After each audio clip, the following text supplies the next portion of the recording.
Tonight, another senseless murder of a woman by her partner. Amanda McAlear was killed after switching off the TV. Campaigners want more protection for women, including tougher sentences for those who push their victims to suicide. Good evening. Tonight, yet another senseless murder of a woman by her partner.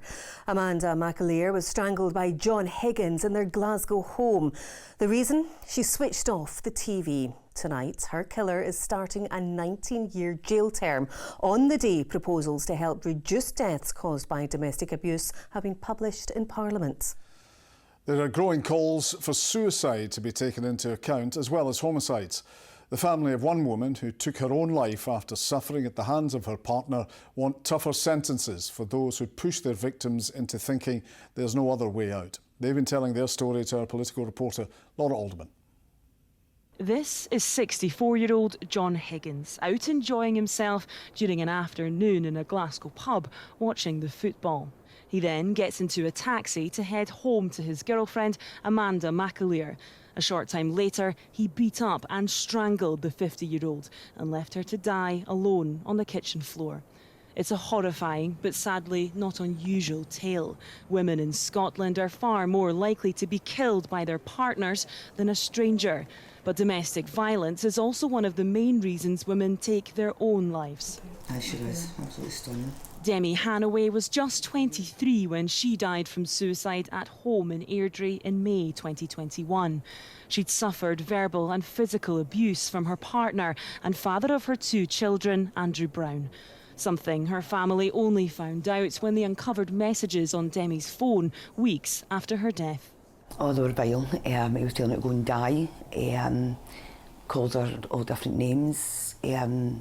Messages I wouldn't even repeat. It was absolutely disgusting. We came across photographs of strangulation marks on her neck, bruising on her face, down her neck, her arms. Andrew Brown was jailed for 3.5 years after admitting threatening and abusive behaviour. But Helen believes he should have been charged with killing Demi. It is bittersweet. Sweet that he's locked up now, but very bitter at the fact he should have been charged with couple homicide. And that's our strong beliefs. So you believe he is responsible for your daughter's death? Absolutely, 110%. Our daughter's no longer here through him. And why should he get that opportunity now to come out and rebuild his life when he's destroyed our life? He's destroyed our family. Sorry. He's destroyed our family. This is where Demi was laid to rest, but her family say they'll never stop fighting for a full investigation into her death and for a tougher sentence for her abuser.